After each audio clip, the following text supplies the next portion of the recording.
요즘 동탄 분위기 좀 달라진 거 느끼셨어요? 몇 년 전만 해도 물량 폭탄, 미분양 위험 얘기 나오던 동탄이 이제는 규제 완화 최대 수혜지로 불리고 있더라고요. 저도 사실 동탄을 한동안 외면했어요. 2019만 2022년 사이에 워낙 공급이 많았고 신도시인데 집값이 너무 빨리 오른다는 인식이 강했거든요. 그런데 최근 데이터와 정책을 다시 보니 이게 생각보다 흥미롭습니다. 규제 해제 이후 동탄은 완전히 다른 시장이 됐다. 먼저 핵심부터 볼까요? 2024년 말부터 정부가 수도권 일부 지역에 부동산 규제 완화 정책을 시행하면서 화성시 동탄은 비규제 지역으로 남게 됐습니다. 이게 왜 중요하냐면 대출과 세금에서 차이가 어마어마해요. 예를 들어 서울 강남에서 12억짜리 아파트를 살 때는 LTV 주택담보인정 비율가 3,040% 수준이지만 동탄은 최대 70%까지 가능합니다. 단순히 계산해도 수억 원 차이죠. 게다가 분양권 전매 제한도 풀려서 이제는 실수요자뿐 아니라 투자자들도 진입하기 쉬워졌습니다. 한마디로 문재인 정부 시절엔 꽉 막혀있던 곳이 지금은 돈이 가장 빠르게 돌 수 있는 지역으로 바뀐 겁니다. GTX-A, 삼성 직결선, 산업단지 확장까지 이건 단순한 규제가 아니다. 제가 동탄에 다시 관심을 가지게 된 결정적인 이유는 교통 일자리예요. 지금 GTX-A 노선 공정률이 이미 80%를 넘었고 2025년 상반기에는 삼성역까지 직결 운행이 가능하다는 보도가 나왔죠. 이게 현실화되면 동탄에서 삼성역까지 25분 이내로 진입합니다. 삼성전자 화성 캠퍼스, 삼성 디스플레이 기흥탕정 라인까지 연결되는 직장 마이너스 주거 통근 벨트가 완성되는 셈이에요.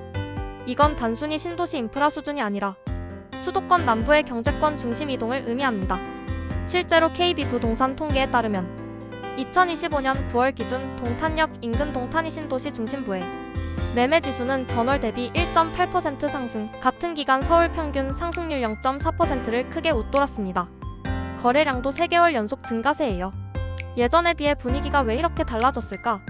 솔직히 2022년만 해도 동탄은 공급 폭탄의 대표주자였어요. 그때 분양받은 사람들 중에는 전세도 안 나간다며 고생한 분들이 많았죠. 하지만 지금은 상황이 완전히 달라졌어요. 그 이유는 3가지입니다. 입주 물량이 정점을 찍고 빠르게 줄고 있다는 점. 2023년 1만 세대 넘게 입주했던 물량이 2025년엔 절반 이하로 줄어듭니다. 국토부 주택통계 기준 GTX-A 개통이 가시화되면서 실수요 유입이 급증. 서울 출퇴근이 현실이 되면 지금 가격대는 저평가로 볼 여지가 커요. 비규제 지역 효과로 거래가 살아남. 규제 지역에서는 아직도 대출 세금 이슈로 거래가 묶여있는데 동탄은 상대적으로 자유롭습니다. 강남 3구보다 더 빠르게 오를 수도 있을까? 이건 많은 사람들이 궁금해하는 부분이죠. 결론부터 말하면 단기적인 상승률은 강남보다 빠를 가능성이 높습니다. 왜냐면 강남은 이미 고점 근처에서 움직이고 있고 대출 규제로 신규 진입이 어렵습니다. 반면 동탄은 규제 완화 저점 회복이 겹친 상태예요. 물론 이게 무조건 오른다는 뜻은 아닙니다. 투자 관점에서 보면 입주 물량, 전세가율, 금리 추이를 함께 봐야 해요. 하지만 확실한 건 동탄 수혜지로서의 위치는 지금이 가장 강하다는 점이에요. 실제로 다녀보니 현장 분위기가 다르더라. 며칠 전 주말에 동탄역 인근 부동산 몇 군데를 직접 돌아봤어요. 예전엔 중개사무소마다 썰렁했는데 이젠 평일에도 상담 오는 사람들이 꽤 많더라고요. 특히 눈에 띄었던 건 동탄역 도보권 소형 아파트 매물의 빠른 소진이에요.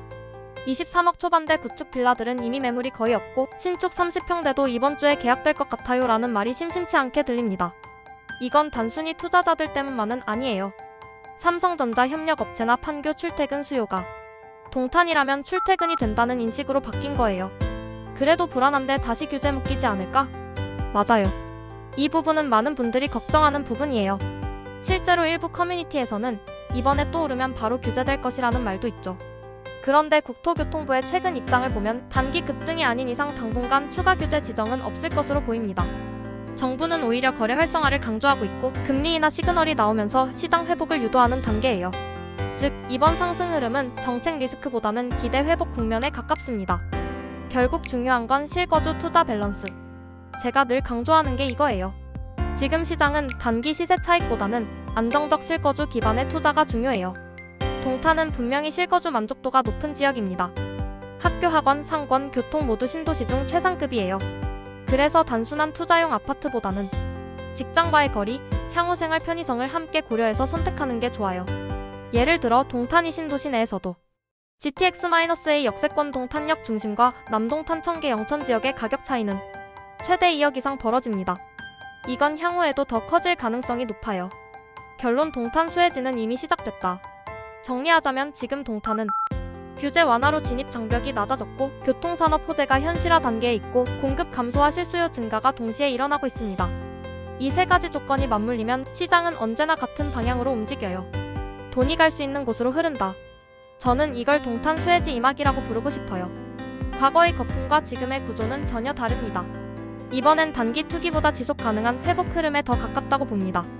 혹시라도 지금 사도 될까? 고민하신다면 단기 차익보다 3년 후 실거주 가치를 기준으로 판단해보세요. 지금의 동탄은 분명 그 기준에서 매력적인 선택지입니다.